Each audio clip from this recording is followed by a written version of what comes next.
I'll tell you what's happening. Mr. Al and I were going to tell everyone a bit about our trip to Turkey last April, following in the footsteps of Paul. Cool.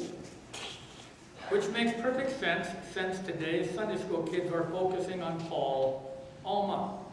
Following the footsteps of Paul, how was it? Exciting, but hard. Why? I don't have feet. Plus, Paul really got around. There were a lot of footsteps to follow. But wait a minute. What was Paul doing in Turkey? I thought Paul was in the Bible. Well, he is, and as a matter of fact, as you know, he wrote a bunch of the Bible. You know, all the letters from Paul to the churches that he started in Asia Minor that together make up much of the New Testament. You kids remember some of these Bible books? Corinthians, Galatians, Colossians, Philippians, Ephesians. Well, what's Turkey got to do with that? But most of the churches Paul started, the first Christian churches anywhere, were in Asia Minor, or what's now called the country of Turkey. Cool. But maybe we should start at the beginning. Okay, well, one day, a long time ago, I was born. Not that beginning. The beginning of Paul's footsteps.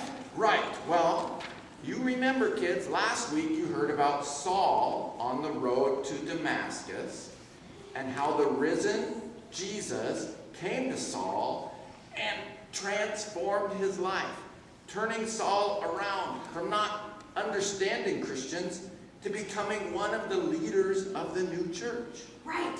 Paul had been born in Tarsus in Turkey and then educated in Jerusalem to be a Jewish leader.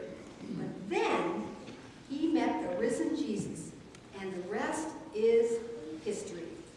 As in, the rest changed history. And it went like this. After Jesus' crucifixion and resurrection, Jesus' disciples were all trying to figure out what to do next. Jesus had told them to go into all the world, to spread the good news. And for a while, Peter went up to Antioch in southern Turkey on the border with Syria and started a church there, the first church, where the followers of Jesus were first called Christians. And that's where we begin at the beginning today, at that first church and the third stop on our tour in the footsteps of Paul. Third stop?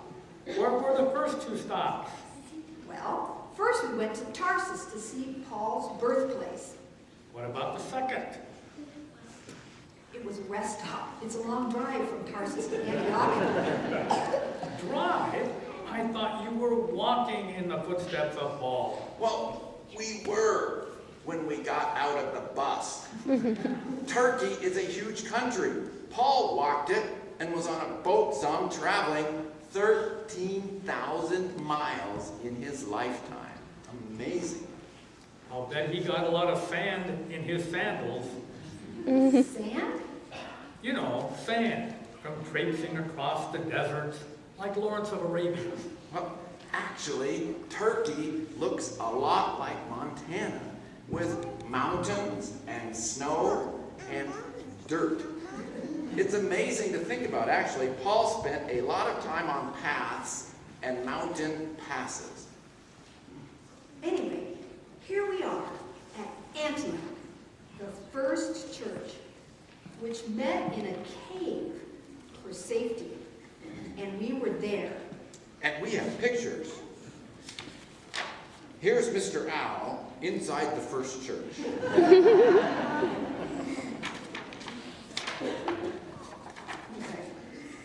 And, let's see. That's because I lose the picture. And here's Barnabas by the little spring in the cave where they did baptisms. These pictures are black. Well, it was dark in there. Just think about it. Peter, Paul, and Barnabas, not me Barnabas, but the first Barnabas, a friend of Paul, who I was named after, and they were there in that first church cave, standing together in that very spot where we were 2,000 years before. 2013. It's good to be precise about these numbers.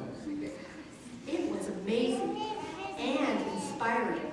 Just think of that little group whose lives have been transformed forever by Jesus, staring out of the mouth of the cave towards a whole world that didn't yet know Jesus, and knowing that Jesus had chosen them, had called them to spread the good news. With no internet, or Facebook, or newspapers, or printing presses. Or buses. What an awesome responsibility. Kids, just imagine being in that cave, looking out at the light coming in from the mouth. The whole world needing salvation, needing Jesus' love, needing the church. Kind of like Lazarus in the tomb, dead and then being raised by Jesus, and coming out. Or Jesus in the tomb for 3 days, and then on Easter walking out into the light, alive. And so that's what Paul and Barnabas and Peter did too. They stepped out into the light and they walked and told Jesus' story. Throughout Asia Minor and Greece and the Holy Lands and eventually the whole world. But it started with that first step. Everybody, let's take a step out into the light. You can even stand up. And as Mr. Al and I stepped out of that cave, we could feel it. We had been called to go into the world and share the good news, God's love for all. And so have you. Wow, look what God has done. And now, is this a great day for another first step, or what?